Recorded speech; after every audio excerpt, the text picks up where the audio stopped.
Introducing new and advanced Benefiance Wrinkle Smoothing Eye Cream by Shiseido. Now even better to boost smoothness around the eyes. 96% solve reduced wrinkles and diminished dark circles in just 7 days. Targets 5 types of eye wrinkles, including around the eye, inner corner, under eye, crow's feet, and frown lines, plus dark circles and puffiness. For smoother, brighter eyes, find Shiseido Benefiance Wrinkle Smoothing Eye Cream at Macy's.com or a Macy's near you. Consumer tested by 110 women. Things are not always as they first seem. As dispatchers, we get dozens, if not hundreds, of calls a day, and the vast majority of them are pretty much what the caller is relaying. Someone calls in and says there's someone who's driving recklessly. They give a description of the vehicle and a rundown of how they're driving, which is usually swerving or speeding or passing people on the shoulder. Those are called in by people who don't know the person they're calling about and can only assume what the situation is. But what they're relaying is generally true, or they likely wouldn't have called. Other times, we'll get a phone call about someone stealing items from inside of a store. We're again given a description of the person that is doing that and what their actions are. Pretty cut and dry. But there are times that we'll get a call where a husband or wife is wanting to report some sort of violence done from their spouse. Once police reach the scene, though, it's not at all what was originally said. When further investigation is done, sometimes the roles can be reversed completely, or sometimes even not even happen at all. In this episode, I'll be talking about a call that was received that turned out to be way more involved than what was relayed to the dispatcher. Welcome back to Music City 911.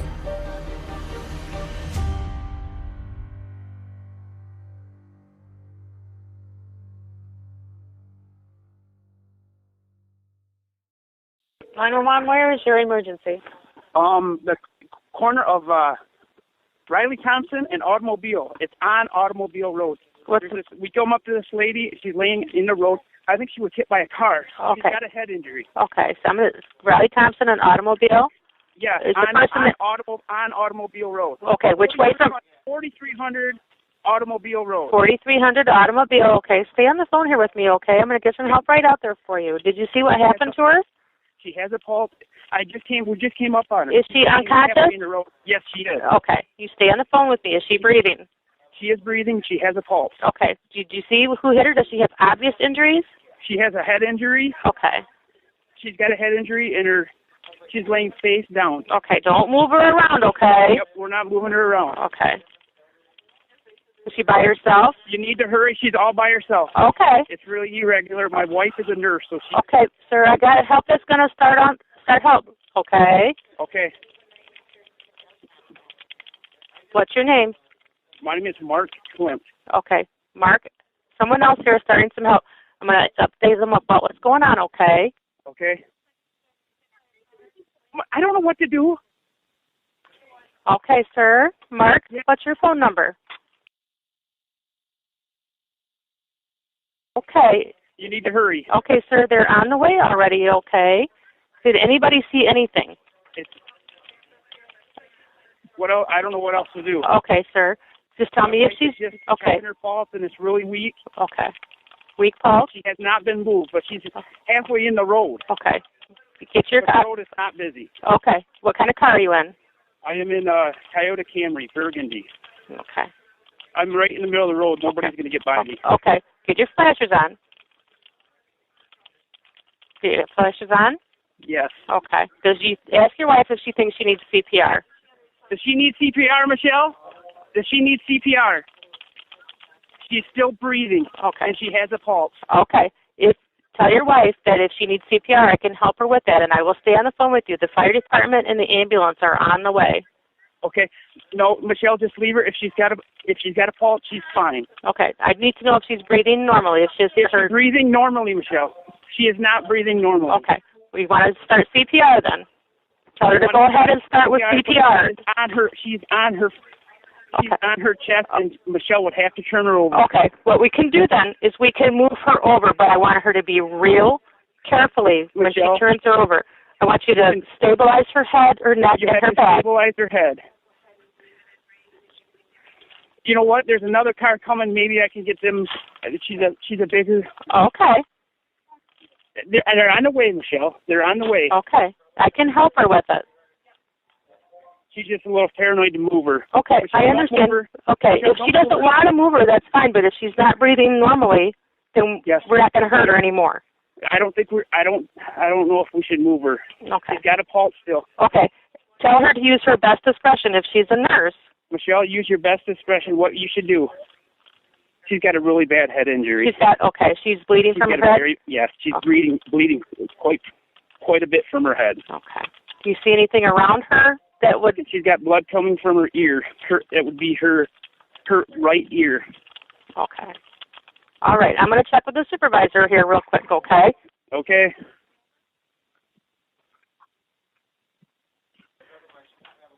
Okay. What I want her to do is I want her to turn her over. We're going to do CPR. We're not going to hurt her anymore if she's got that bad of a head injury and she's not breathing normally. Okay, I'm going to put you on voice so she can hear. Okay. She's getting modelly. Okay. Michelle, can you hear me? Yes. Okay. Okay. We got to start CPR if she's not breathing normally. I want you to go ahead and start. We're not going to hurt her anymore. Oh. Can you do that for me? Yeah. I can stay on the phone and help you through it. This is what we're going to do. Okay. I'm going to hold her leg, and you need to roll her body from... You just got to come over here, Mark, and take her hips and her shoulders, and I will hold her head best that I can. Okay. Okay, Michelle, you're doing it good. Once you get over, I want you to look in her mouth and see if... One. Yep. Okay, 1, 2, 3. Oh, my God. Okay, is she getting any air? Oh. Is she breathing? Not. Okay, is CPR going to help? I'm going to open her airway. I'm doing a jaw thrust on her. Okay, you're doing a great job, Michelle.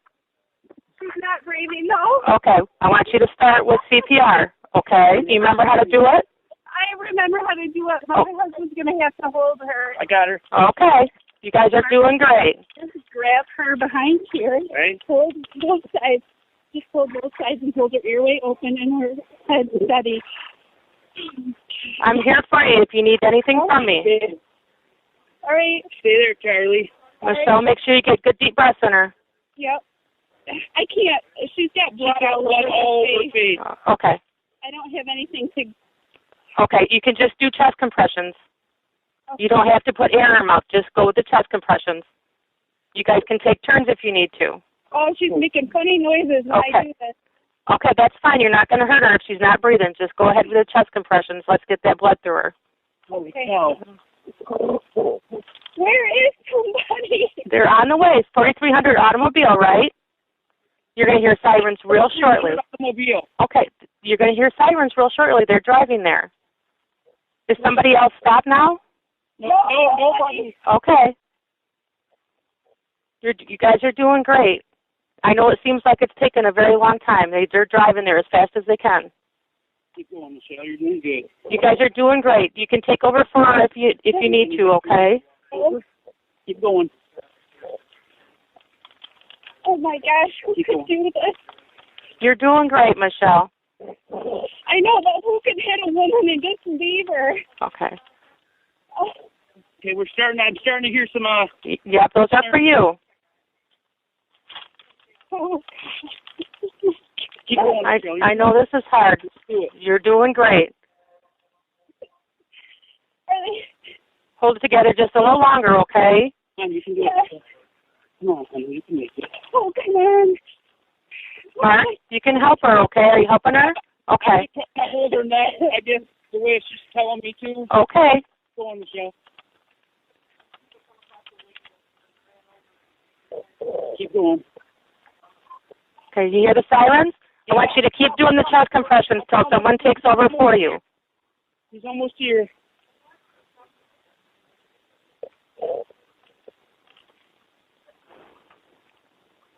You guys are doing great. Oh, my gosh. Is that key? Yeah. Keep going, Michelle.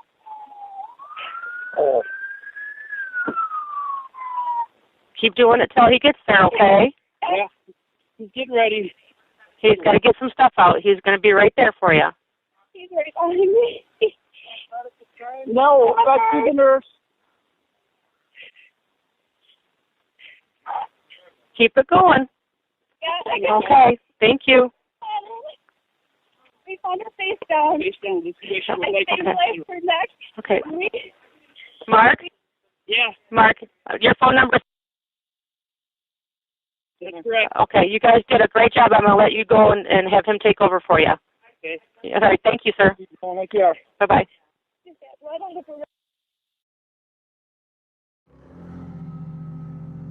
Unfortunately, in a big city, it's almost always a daily occurrence that we get a call about a pedestrian being hit by a car. Hit and runs involving pedestrians are less common, but they also do happen, sometimes with deadly outcomes. The dispatcher in this, I believe she did a great job at keeping the CPR going as long as they did, as well as offering to give instructions over the telephone. Even though the female caller was a nurse, when you come upon something like this scene, some of the training you have can get lost. Keeping someone on track is a good thing. My only complaint would be used for future instances, and I wish that more agencies would adopt this language. When the lady in the road was found, she did have a pulse and was still barely breathing. The dispatcher urged CPR several times, even though the nurse seemed like she may have been hesitant to do the CPR. Someone with horrific injuries that possibly came from an automobile versus pedestrian motor vehicle collision, those people, if they're barely breathing and still have a pulse, they likely don't need CPR. It's not always the case, but most of the time, that's what it is. Doing chest compressions could further any injuries that the patient has in the chest region. Slightly broken ribs could become fully fractured. A partially collapsed lung could fully collapse, etc. The language I would like to see changed would be going from something like, "Is she breathing normally?" or hearing them say, "She's barely breathing." It should be changed to, "Is her breathing effective?" or "Is she breathing effectively?" Someone can have a low rate of breathing and not need CPR because their body is still getting some oxygen. Those that do need CPR are someone who recently completely stopped breathing or is actively having agonal respirations, which are essentially dying breaths. During agonal respirations, the patient takes deep inhales that often sound like snoring, but those breaths are only taken once every 10 or more seconds. Those are the times to start CPR. Once rescue crews arrived at the scene of this call, they found a woman barely hanging on with severe head injuries, including 4 spots where she was bleeding, as well as abrasions to her face and bruising around her eyes. What started out as a possible hit and run indeed wasn't. It was a murder. The locations the woman was bleeding from were gunshot wounds. She was shot multiple times in the head with small caliber bullets.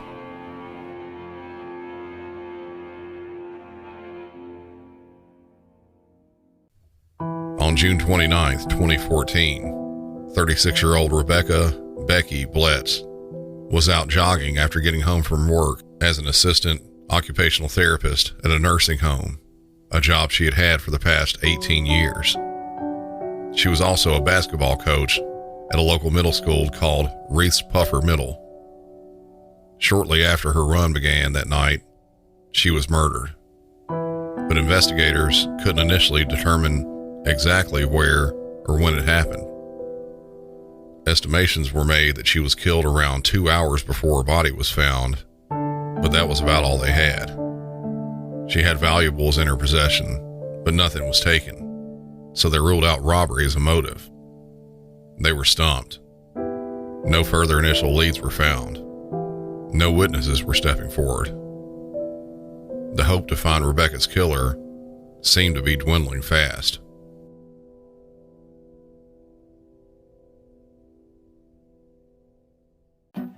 The "is it morning yet?" deal. How about now? Or now? Because morning time is McDonald's breakfast time. And that's the best time of all the times. Get any sized iced coffee for just 99 cents until 11 a.m. And sweeten the deal when you pair it with a baked apple or pumpkin and creme pie. After all, why wait to treat yourself? Prices and participation may vary. Cannot be combined with any other offer. Ba-da-ba-ba-ba. Your dentist recommends flossing your teeth once a day, but 70% of us ignore this advice because traditional flossing can be, well, a hassle. But Quip's rechargeable water flosser turns you into a flossing fanatic. With gentle and deep clean pressure modes, the Quip water flosser delivers feel-good flossing, and its clutter-free design includes a long-lasting charge and a 360-degree floss tip for hard-to-reach spots. Right now, get your first floss tip refill free at getquip.com/radio. That's getquip.com/radio. Nearly 2 years later, on April 16, 2016, a 16-year-old girl named Madison Nygaard was walking home from a party in the early hours of the day. She had been drinking and smoking marijuana. Sometime during the party, her cell phone battery died. She wasn't able to call anyone for a ride home. While walking down a rural road in Muskegon, a man in a silver minivan saw Madison and stopped by her. He asked if she needed a ride. She declined his invitation, stating she had already called her parents before the battery in her phone had died. Reluctantly, she did ask if she could use his phone. He agreed, but said that his phone was inside the van and she would need to get in to use it. After entering the van, the man claimed his battery was also dead, and then he pulled out a gun and pointed it at her. He started driving off. A short time later, seeing that nothing good was going to happen from this, she made the hard decision to jump out of the moving van and run away. After she hit the ground and started making her way off the road, she heard the van stop and then some gunfire. Luckily, she wasn't hit and managed to find a nearby house where she stopped and asked for help. Police arrived to find Madison with minor injuries from jumping out of the moving vehicle and started questioning her as to what happened. After gathering a description of the van, nearby CCTV cameras along the road were accessed and several pieces of video were found to have that van in them. Police were able to determine the make and model of the van and narrow down potential suspects to 31 men. When Madison made it into the police precinct, she was shown pictures of the men, and it took Madison no time at all to point out who her abductor was: 46-year-old Jeffrey Willis. Just a few days later, police arrested Jeffrey and charged him with kidnapping.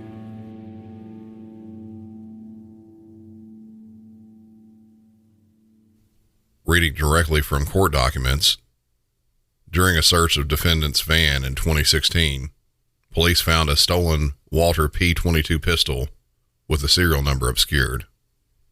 Police were able to restore the serial number and locate the owner, who was the defendant's co-worker. The owner testified that the gun had been stolen from her home.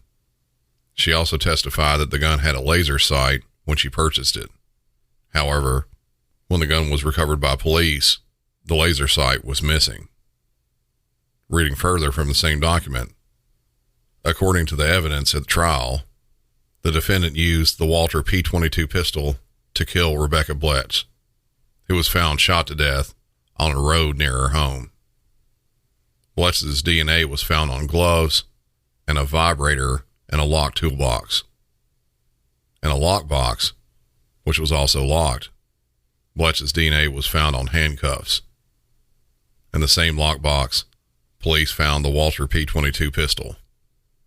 Defendant's DNA was also found on the gloves, the vibrator, and the gun.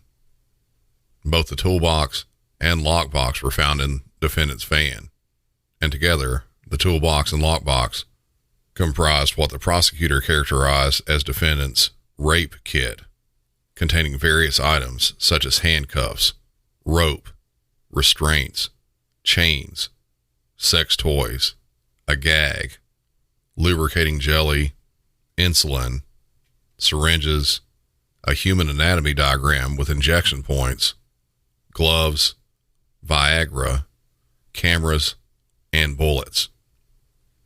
Fingerprints, DNA evidence, and defendant's own admissions established defendant as the owner of the toolbox and lockbox. Officers found a note at 3038 Bailey of what the prosecutor characterized as a checklist for many of the items in the toolbox. The note listed some additional items, including items of women's clothing, such as a hoodie. The note confirmed to be in defendant's handwriting. They searched his home further, and a lot of other evidence was uncovered, which I'll talk about here in just a minute. The P-22 pistol was sent away for analysis and was found to be the gun used in the murder of Rebecca. Now he was suspected of murder. While being identified as being the abductor of Madison and then the likely suspect in the murder of Rebecca, police looked back at Jeffrey's criminal history. Also, the warrants police obtained for his home and van were listed as looking for items that could be used in abductions, homicides, and unsolved cases. Unsolved cases being a key statement in this. Jessica Haringa was a 25-year-old mother of a 3-year-old boy who disappeared from the Exxon gas station where she was working the late shift in Norton Shores, Michigan on April 26, 2013. At 11:14, a customer arrived at the store to find it empty. No one working inside. Police were then called to the scene. Miss Keegan, 911, where's your emergency? I don't know if it's emergency. I just got to work. I'm at the Exxon gas station on Sternberg Road, kind of Sternberg, Van Haven. Okay. And there's nobody here. It wouldn't allow me to pump gas, but I had walked inside. There's nobody. There's a car here. There's another car out front. But it is very suspicious why there's nobody here. Okay, so did you yell or anything, or? Yeah, I hollered, hey, walked around the building. It's just, I don't know. They were supposed to be open. And it's still open, right? Yeah, like when you walk in, the bell goes ding, ding, ding, ding, and, the cashier's supposed to be there, But I don't see anybody, hon.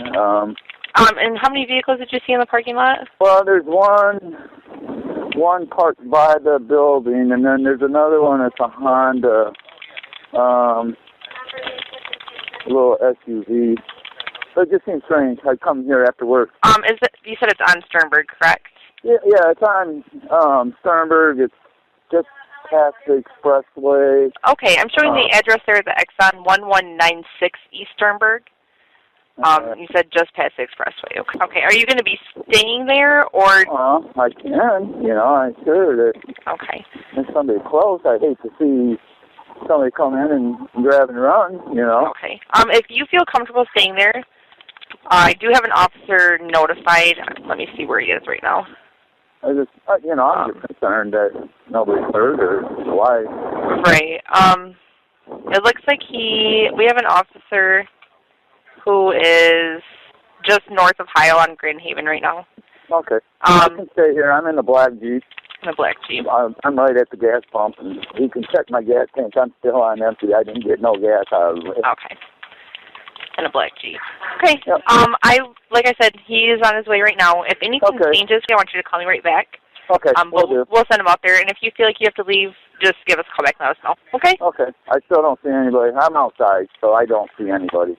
Okay. Thank you. Yep. Bye-bye. Bye. Again, according to court documents, when police arrived, Haringa's belongings, including her coat, purse, and wallet with $400 inside, were in the store, and her car was in the parking lot. Yet Haringa was nowhere to be found. Nothing appeared to have been stolen from the gas station, and it appeared that Haringa had been preparing to close the store. There were signs that she had been cleaning and closing out the till. Outside the store's only back door, police found some of Haringa's blood, a battery cover to a laser sight for a Walter P-22 pistol, and 2 watch batteries. Haringa's body was never discovered. Authorities ran ongoing proof-of-life searches in numerous databases over several years, but those searches never revealed any signs that Haringa was still alive. The prosecutor introduced the events related to Madison Nygaard and Blitz at trial as other acts evidence in an effort to establish that Haringa's disappearance was part of defendant's common scheme or plan to kidnap, sexually assault, and murder young women. In addition to the other acts evidence, forensic computer analysis of defendant's devices uncovered VIX folders, believed to be short for victims, with subfolders specific to Haringa and Blitz. The folders were labeled by Blitz's and Haringa's initials and the respective dates of the crimes against them. The folder relating to Haringa contained photographs of Haringa, as well as a missing kidnapped flyer that circulated after her disappearance. In another folder, defendant saved a news article related to Haringa's disappearance. A document listing defendant's computer passwords revealed that defendant's password for many of his accounts was J4L27H13, Haringa's initials JLH, and the number 42713, the day after Haringa's disappearance. The prosecutor theorized that 42713 was the actual date of Haringa's death. In addition to the information specific to Haringa and Blitz, defendant's computer contained thousands of pornographic images and videos depicting the abduction, restraint, rape, and murder of women, using many of the same objects found in defendant's van, like restraints and gags. Defendant also had numerous homemade voyeuristic videos featuring women and young girls filmed without their knowledge in public places, in their homes, and at swim events.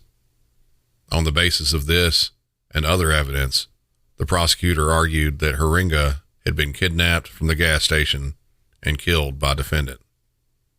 The prosecutor maintained that defendant's motive and intent in kidnapping Haringa was to engage in criminal sexual penetration or criminal sexual contact.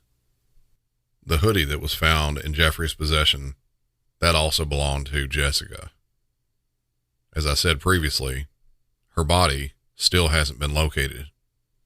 Now retired lead investigator on the case, Lieutenant Michael Kasher, was interviewed by Wood TV Channel 8 and said he believes Jessica was killed and then taken to Manistee National Forest north of Baldwin, which is about a 90-minute drive from Norton Shores, where she was taken.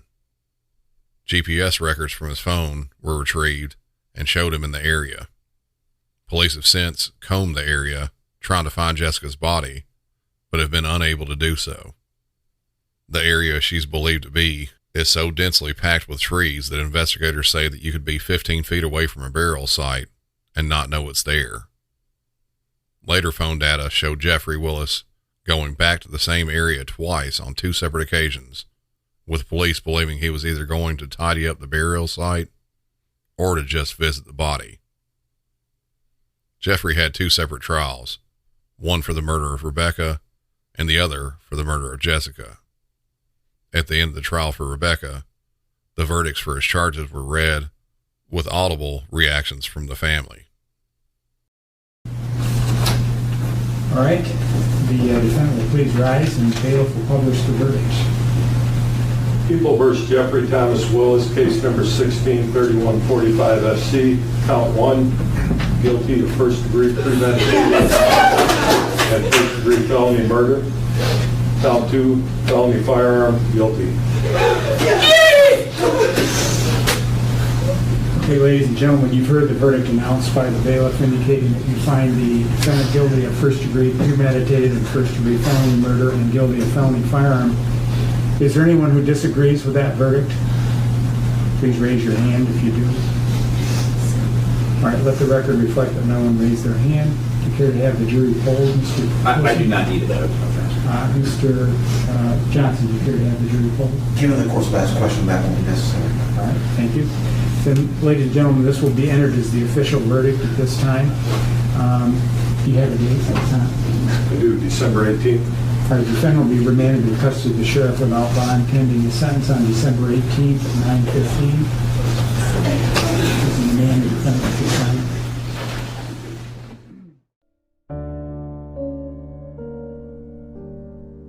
Jeffrey Willis is currently serving 2 life sentences without possibility of parole.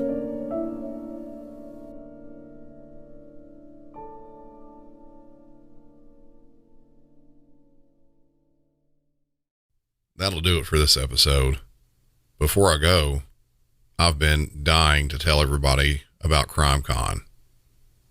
I've been pretty hush-hush about it on social media, mainly because I've been pretty busy with it, but now I get to talk all about it.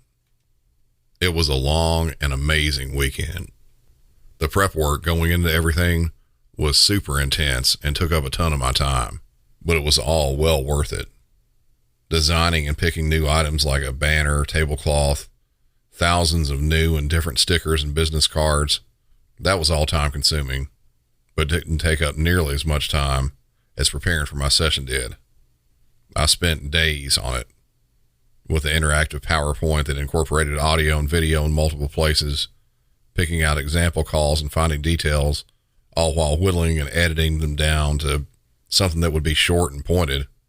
And finally, the scripting for all the volunteers who got on stage and fielded mock 911 calls and police radio dispatch. Leading up to my session, I didn't know who would be on stage before me.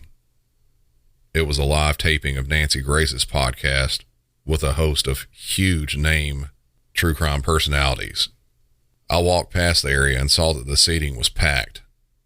At that point, I was thinking to myself, if Nancy Grace was able to fill the seats like this, I'm probably going to have about 8 people in the audience. From there, I walked over to the speaker room and met with the team assigned to help out with this.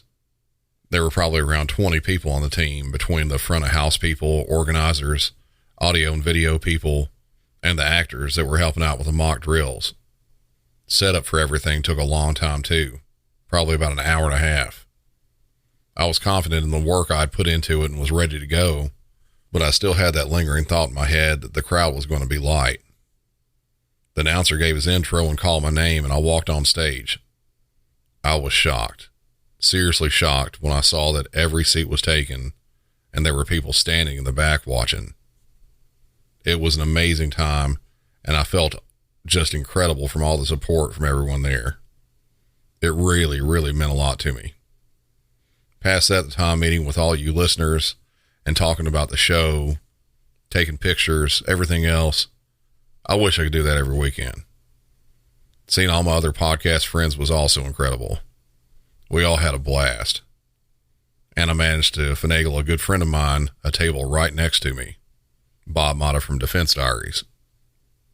After each day was all done, all the podcasters and other attendees usually showed up at the hotel lobby bar for meet and greets and just hanging out. I promised myself I would have exactly 1 too many drinks each night. And I did just that, right before I had a few more to top them off. I do believe that me and a few other listeners were the last ones there on closing night. Overall, it was an absolutely over-the-top, amazing weekend, and I wish to do it again soon. And it seems my wish has come true. Next year, CrimeCon is going full-on Music City. It's in Nashville. I'm going to do it all up huge that week. I'm already making plans for it. If you're thinking about going next year, just go ahead and stop thinking about it. There's no need to do any more thinking. Just come. There, I made the decision for you. Anyway, I could talk about this seriously for hours and hours. I'm trying to keep this short. I want to thank everyone that was there. Fans of the show, other podcasters, anyone else that I met that weekend, all the people that helped out with my session, especially the incredible actors I had backstage to help out with the scripts I'd written for everybody taking the 911 calls and such on stage. I can't thank everybody enough for it. Seriously. It meant a lot to me every bit of this weekend. I wish I would have had more time to spend with everyone.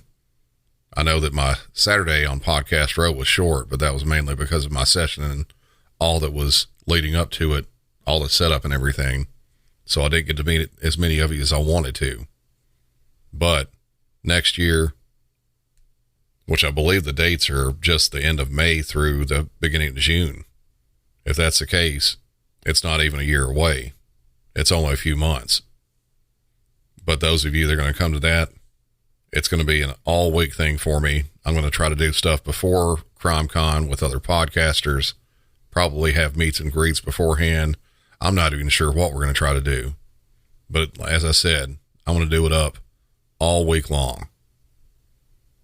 I can't wait to do it again and see everybody back there. And when I say there, I mean here. We're going to have a great time. But that's going to do it for this episode. Thank y'all for listening to me. Thank y'all for all the support and love you give me. It really means the world to me.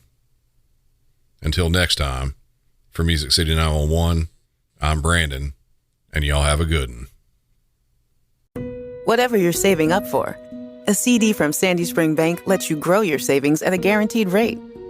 Right now, earn interest at 5.50% APY on an 8-month CD special or 5.00% APY on a 14-month CD special. Learn more at sandyspringbank.com/CD specials. Minimum opening deposit to earn the annual percentage yield is $500 for the 8-month CD special and $2,500 for the 14-month CD special. Member FDIC. The United States Border Patrol has exciting and rewarding career opportunities with the nation's largest law enforcement organization. Border Patrol agents enjoy great pay, outstanding federal benefits, and up to $20,000 in recruitment incentives. If you are looking for a way to serve something greater than yourself, consider the U.S. Border Patrol.